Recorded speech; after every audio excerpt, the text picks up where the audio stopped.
Jason Dorsey is the #1 speaker on generations in the world. He's received over 1,000 standing ovations. Someone asked me last week, well, Jason, what happens when you grow out of being a millennial and you become Gen X? I was like, ooh, that would be strange. Now, what people don't talk about, though, is generations as we get older do enter different life stages. So you travel through life stages, but stay in your generation. He's appeared on over 200 media outlets, from 60 Minutes and The Today Show to a cover story in the New York Times. Adweek calls him a research guru.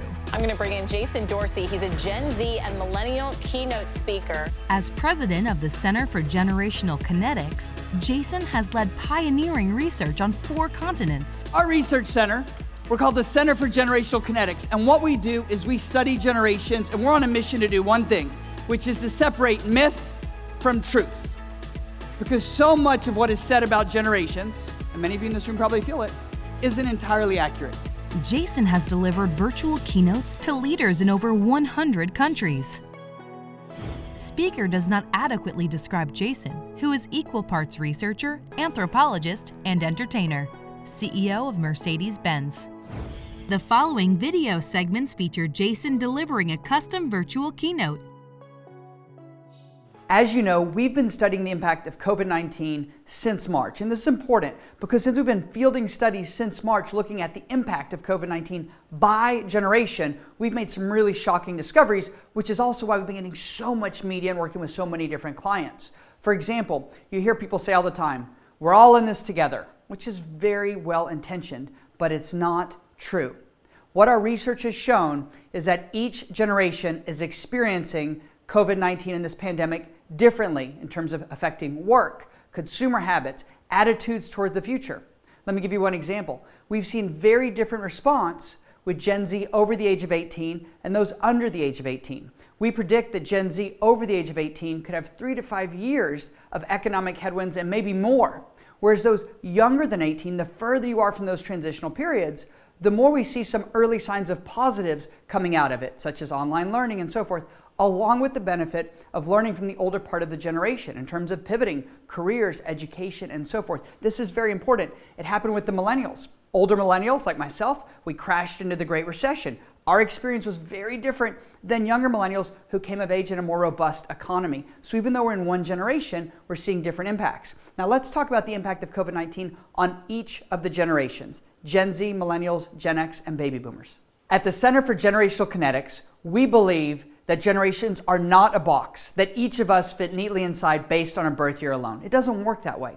But what generations absolutely are, and we prove this through math and through more than 65 generational research studies, is that generations are incredibly powerful and predictive clues to do 3 things, and that is faster connect with, build trust, and drive influence. And every industry that I work in, and all the leaders and marketers and innovators that I work with, they're all trying to figure out, how do we connect? How do we build trust? How do we drive influence? And that's what generations do. They give us that head start, whether we're trying to connect and build trust and drive influence with people older, younger, or even the same exact age. And there's very specific trends we study that make generations predictive and so helpful in the work that you do. And I want to dive into each of those right now. How would you finish this sentence? Millennials, we are tech savvy, right? You wanted to say tech savvy.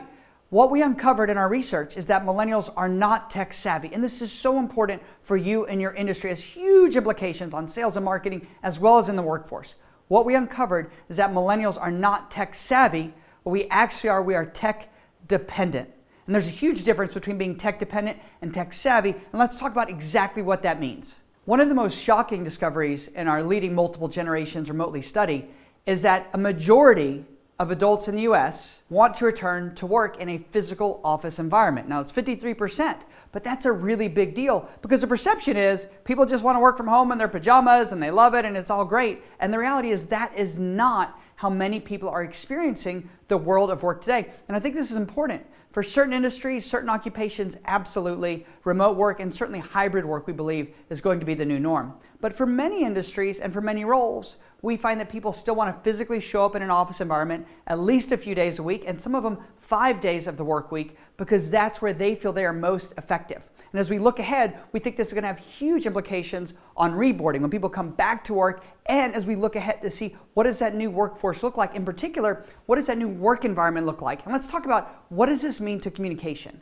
One insight that's very important to me that's not talked about enough, in fact, it's rarely ever talked about, is the impact of geography on generations. And this is a big deal because within the same generation, you will see differences, sometimes big differences, based on geography, even in the same country. I grew up in a rural area. My best friend's from an urban area. He and I were born same year, same month. Yet there's some differences there based on where we were raised in the same country. And I share that because as we travel around the world, what I want you to notice is the most consistent generation that we've uncovered so far is Generation Z. And that's due to cheap or almost free mobile technology. What we see in our research, we have studies going right now in Germany, the UK, as well as in China, is that relationships with mobile technology are quite similar in many parts of the world. Now, does that mean that Gen Z is the same everywhere? No, of course not. There are differences by geography, which is when I speak in different parts of the world, it's very important that you talk about the generation representing that region. Again, generations are clues and not a box, and the role of geography is something we should be talking about a lot more, particularly when we're talking about generations globally, but also locally. Thank you so much for watching this video. As you can see, my passion is separating generational myth from truth, bringing brand new insights, unexpected findings, and very specific actions that leaders can use right away to drive results. When you and I work together, I'll customize my presentation to your exact audience, your event, and your most important outcomes. Everybody will leave inspired, entertained, and with specific actions they can use right away to drive results. I very much look forward to speaking with you. Bring Jason to your next virtual event. Contact us for information and to check availability.